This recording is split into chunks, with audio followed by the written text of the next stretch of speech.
Assalamualaikum warahmatullahi wabarakatuh. Perkenalkan, nama saya Rio Nanda Pratama, NPM 19430059 dari Prodi S1 Ilmu Komputer, Fakultas Ilmu Komputer, Universitas Muhammadiyah Metro. Di sini saya akan menjelaskan sedikit tentang serangan DDoS. Pengertian DDoS dan bagaimana cara menanggulanginya. Apa itu DDoS? DDoS merupakan kependekan dari Distributed Denial of Service, atau dalam bahasa Indonesia dapat diartikan sebagai penolakan layanan secara terdistribusi. DDoS adalah jenis serangan yang dilakukan dengan cara membanjiri lalu lintas jaringan internet pada server, sistem, atau jaringan. Umumnya, serangan ini dilakukan menggunakan beberapa komputer host penyerang sampai dengan komputer target tidak bisa diakses. DDoS adalah serangan yang sangat populer digunakan oleh hacker. Selain mempunyai banyak jenis, DDoS memiliki konsep yang sangat sederhana, yaitu membuat lalu lintas server berjalan dengan beban yang berat sampai tidak bisa lagi menampung koneksi dari user lain atau overload. Salah satunya dengan mengirimkan request ke server secara terus-menerus dengan transaksi data yang besar.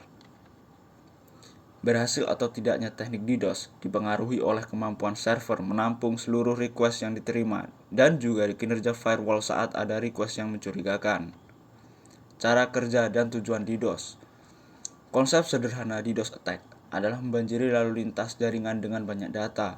Konsep denial of service bisa dibagi menjadi 3 tipe penggunaan, yakni sebagai berikut. 1. Request flooding merupakan teknik yang digunakan dengan membanjiri jaringan menggunakan banyak request. Akibatnya, pengguna lain yang terdaftar tidak dapat dilayani. 2. Traffic flooding merupakan teknik yang digunakan dengan membanjiri lalu lintas jaringan dengan banyak data. Akibatnya, pengguna lain tidak bisa dilayani. 3. Mengubah sistem konfigurasi atau bahkan merusak komponen dan server juga termasuk tipe denial of service, tetapi cara ini tidak banyak digunakan karena cukup sulit untuk dilakukan. Sedangkan jika dikategorikan berdasarkan layer OSI, ada serangan pada layer aplikasi, protokol, dan volumetrik. 1. DDoS layer aplikasi. Kategori penyerangan ini adalah mengambil semua sumber daya dari target. Target dari serangan adalah letter di mana halaman website dieksekusi pada server dan mengirimkan respon ke HTTP request.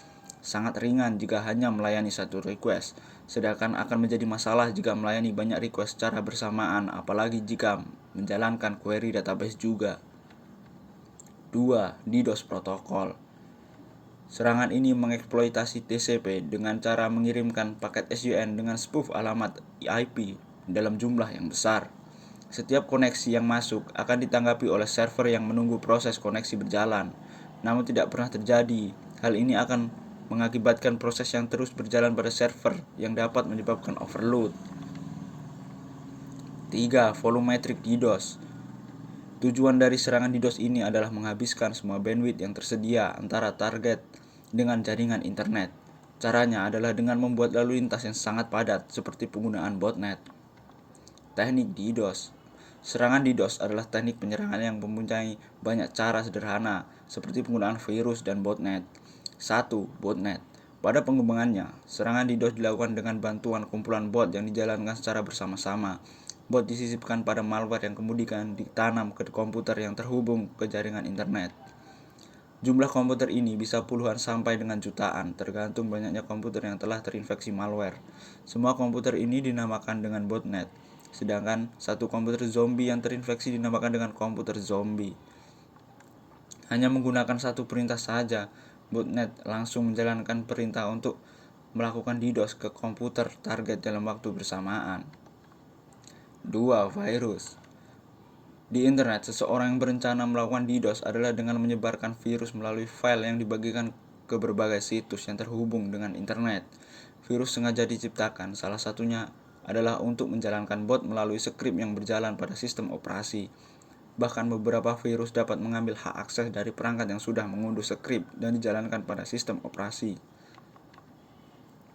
Saat komputer sudah terinfeksi virus DDoS, sebuah virus akan secara aktif melakukan serangan DDoS ke server atau ke alamat IP tertentu yang sudah ditentukan.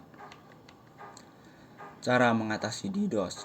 Ada beberapa cara yang bisa Anda lakukan jika website atau sistem terkena DDoS. Berikut ini adalah beberapa yang bisa Anda coba. 1. Melakukan identifikasi serangan. Biasanya jika Anda mempunyai server sendiri, tanda-tanda jika sedang terjadi serangan DDoS akan terlihat. Jika diketahui, maka Anda bisa bersiap-siap melakukan penanganan sebelum terjadi serangan DDoS yang lebih serius. 2. Mempertahankan parameter network.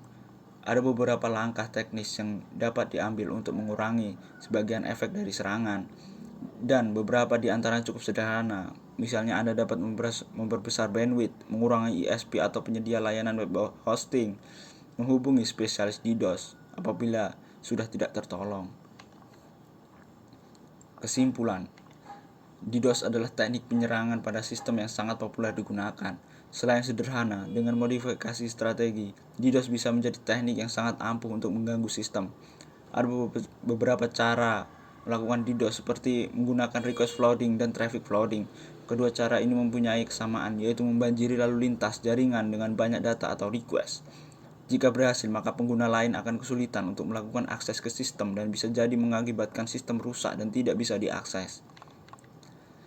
Tetapi ada beberapa cara yang bisa dilakukan untuk mencegah sistem bermasalah saat diserang oleh DDoS. Memperbarui sistem operasi ke versi terbaru adalah cara mencegah DDoS menyerang melalui celah yang ada pada sistem operasi. Selain itu, melakukan konfigurasi pada firewall sehingga bisa memblokir akses yang mencurigakan yang bisa terjadi akibat percobaan DDoS. Baik, sekian yang dapat saya sampaikan. Kurang lebihnya saya mohon maaf. Saya akhiri. Wassalamualaikum warahmatullahi wabarakatuh.